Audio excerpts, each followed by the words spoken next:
আল্লাহ সম্পর্কে কিছু কথা যেই হোক, যারা নেট থেকে শুনছেন বা যারা ডাইরেক্ট আছেন, আল্লাহ সম্পর্কে কিছু কথাবার্তা বললে আমি আপনাদের উপদেশ দিব যে আপনারা আগে পড়াশোনা করবেন। আকীদা বিষয়গুলো সূক্ষ্ম এবং জটিল, কঠিন অনেক সময়। এই জন্য সবাই কিন্তু আকীদার আলোচনা করতে চাই না, আর বাস্তব তাই। আমি না কিন্তু আকীদার ছাত্র, আমি আকীদা নিয়ে পড়াশোনা করেছি, আমার মাস্টার্স পিএইচডি সকল আকীদা নিয়ে। কোন ধর্মের আকীদা কি, হিন্দুদের আকীদা কি, ইহুদি নাসারাদের আকীদা কি, আপনার কাদারিয়াদের আকীদা কি, যারা অগ্নি পূজক এদের আকীদা কি, যারা মূর্তি পূজা করে এদের আকীদা কি, যারা আহলুল কোরআন আকীদা কি। আকীদার বিষয়গুলা জানতে হলে আরো বেশি তথ্যবহুল এবং সালাফদের বই পড়তে হয়, আর কোরআন সুন্নাহ আরো বেশি একটু পড়তে হয়। তো যে বিষয়টি মরবে ইমাম মালিক রাহিমাহুল্লাহ একটা কথা বলছেন, যেহেতু আমরা পড়লাম আল্লাহ কথা বলেন, তাই তো নাকি? আমাদের অনেক ভাই বলেন আল্লাহ কথা বলেন না। যিনি বলেন যে আল্লাহ নিরাকার, তিনি ডাইরেক্ট আল্লাহ তাআলাকে অস্বীকার করেন, ওনাদের কথা আর নাস্তিকের কথা একই। নাস্তিক যেমন আল্লাহকে অস্বীকার করে, ওরা বলে দুনিয়া এমনি চলে, এখানে স্রষ্টা বলতে কেউ নেই। তার মানে এর থেকে মনে হয় দাজ্জাল আর দুনিয়াতে কেউ নেই। ফিরআউন নাস্তিকের থেকে কম বদ ছিল। ফিরআউন আল্লাহ তাআলাকে বিশ্বাস করেছিল, নিজে প্রভু দাবি করেছিল আনা রাব্বুকুমুল আলা। তারপরেও সে জানতো যে আমি প্রকৃত আল্লাহ নই, বরং সত্য মাবুদ একজন আছে।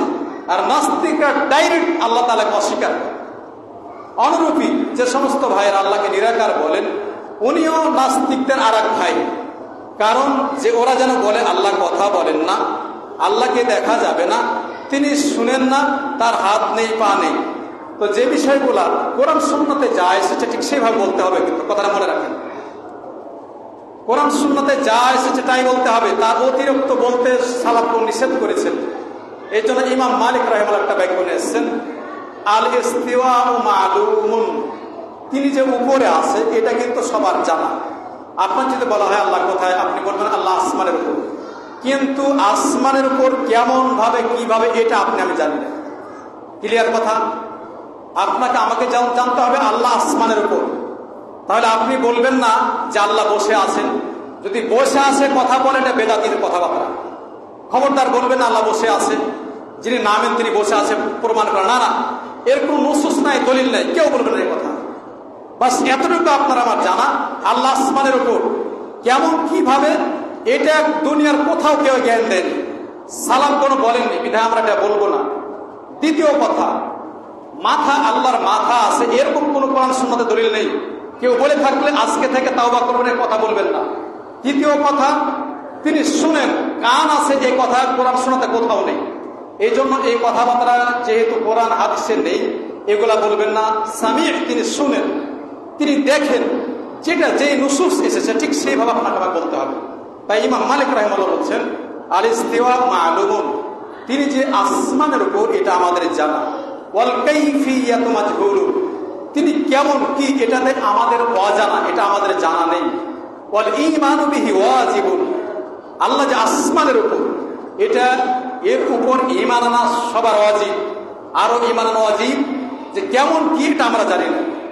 ওয়াসসুআলু আনহু বিদআতুন, যদি আপনি বলেন তিনি যে আসমানের উপর কেমন কিভাবে কি আছে না, এটা এই সম্পর্কে জিজ্ঞেস করাটাই মানে বিদআত। এই জন্য আকীদার বিষয়গুলো এমনই যে কোরআন সুন্নাতে যেটা যেইভাবে এসেছে ঠিক সেইভাবে আপনাকে বলতে হবে। এই জন্য আমরা এই বিষয়গুলো আলোচনার আগে আরো একটু আমরা দেখাশোনা করব। কারণ আমরা যদি কিছু এমন কিছু যেগুলো আলোচনা করি, যদি সঠিক আলোচনা না হয়, তাহলে বেদাতিরা কিন্তু হাসবে, বেদাতিরা হাসবে। এই জন্য যা তা বই পড়ে নয়, আপনারা বলবো যে এবার যদি কেউ পড়তে পারেন আরবি, ইবনে তাইমিয়া রাহিমাহুল্লাহর বইগুলো বেশি বেশি পড়বেন।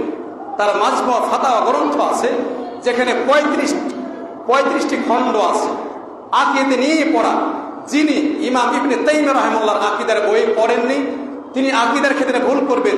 যিনি ইমাম ইবনে কাইয়িমের বই পড়েননি, তিনি আকীদা বলার ক্ষেত্রে ভুল করবেন। তাই বলবো যে আকীদার ক্ষেত্রগুলো আমাদের সবার উচিত যে আরো বেশি জোরালো ভাবে আকীদার বিষয়গুলা আমাদের পড়া দরকার। আল্লাহ যেন আমাদের কবুল করেন।